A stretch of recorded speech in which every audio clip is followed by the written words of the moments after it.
আচ্ছা, সোনা কিনতে গিয়ে কি কখনো এমন হয়েছে যে এক দোকানে এক দাম তো আরেক দোকানে আরেক, আর খবরের কাগজে বা ওয়েবসাইটে যে দাম দেখা যাচ্ছে তার সাথে দোকানের দামের কোনো মিলই নেই?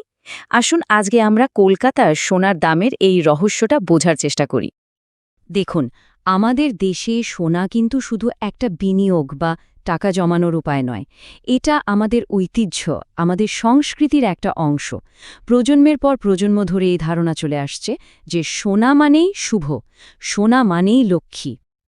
আর ঠিক এই কারণে বিয়ে বাড়ি হোক বা কোনো উৎসব কিংবা ভবিষ্যতের জন্য সঞ্চয়, সব ক্ষেত্রে সোনার দামের দিকে আমাদের সবার নজর থাকে।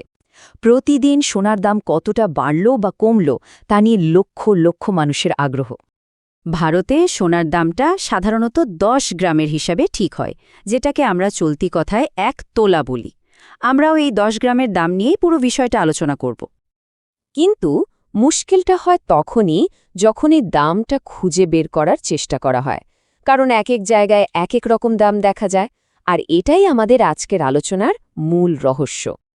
ভাবুন তো একবার, একই দিনে মানে 6 ফেব্রুয়ারি 2026-এ কলকাতার বাজারে 22 ক্যারেট সোনার এই 4টে আলাদা আলাদা দাম দেখা গেছিল।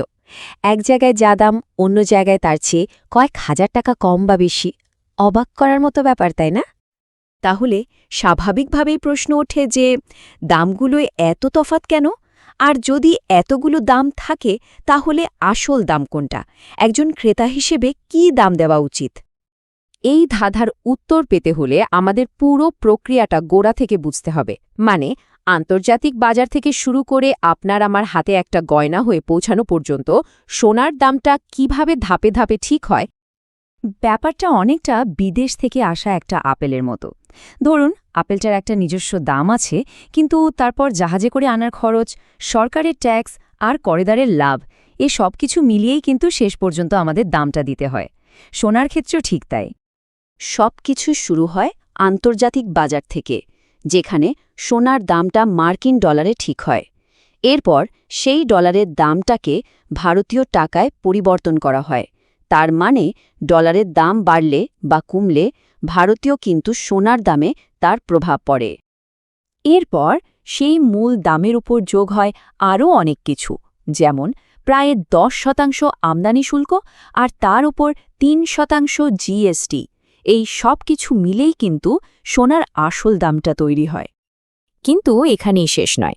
যখন আমরা কোনো গয়না কিনি তখন তার উপর একটা মেকিং চার্জ বা মজুরি যোগ হয়, মানে সোনাকে গলিয়ে গয়না বানানোর খরচ। এই চার্জটা কিন্তু 5% থেকে 35% বা তারও বেশি হতে পারে, আর তার ওপর আবার আলাদা করে 5% জিএসটি দিতে হয়। আচ্ছা, এই যে আমরা 22 ক্যারেট বা 24 ক্যারেট সোনা বলি, এর মানে কি? 24 ক্যারেট মানে হল 99.9% খাঁটি সোনা, যেটা খুব নরম হয়। তাই এটা দিয়ে সাধারণত কয়েন বা বিস্কুট বানানো হয়।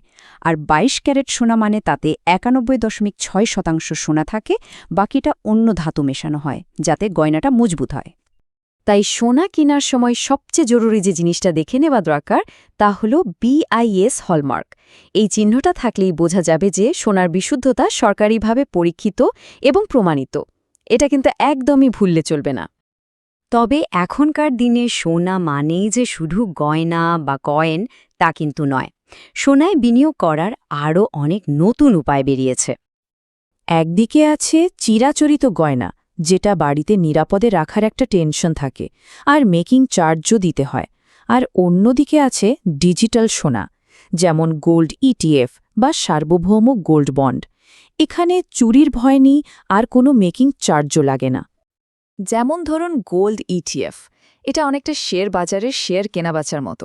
আপনি 1 গ্রাম খাঁটি সোনার মূল্যে একটা ইউনিট কিনলেন আর যখন খুশি সেটা বিক্রি করে দিলেন। খুব সহজ আর ঝামেলাহীন একটা পদ্ধতি। তো এত সব তথ্যের পর আসল কথায় ফেরা যাক। কলকাতার মতো একটা শহরে সোনা কিনতে গেলে একজন স্মার্ট ক্রেতা হিসেবে ঠিক কি কি জিনিস মাথায় রাখা উচিত? সোনা কেনার আগে এই কয়েকটা জিনিস অবশ্যই মাথায় রাখতে হবে। প্রথমত, সেদিনের দামটা জেনে নিন। গয়নায় হলমার্ক চিহ্ন আছে কিনা সেটা ভালো করে দেখুন। আর অবশ্যই পাকা বিল নিন, যেখানে সোনার দাম, মেকিং চার্জ আর জিএসটি আলাদা করে লেখা থাকবে। আর হ্যাঁ, 2 লক্ষ টাকার বেশি কিনলে কিন্তু প্যান কার্ড লাগবে। সবশেষে একটা বড় প্রশ্ন থেকেই যায়, এই যে ডিজিটাল সম্পদের যুগ, ক্রিপ্টোকারেন্সির যুগ আসছে, তাতেও কি সোনা তার সেই হাজার হাজার বছরের পুরনো কদর আর নিরাপদ বিনিয়োগের তকমাটা ধরে রাখতে পারবে? উত্তরটা হয়তো সময়ই বলে দেবে।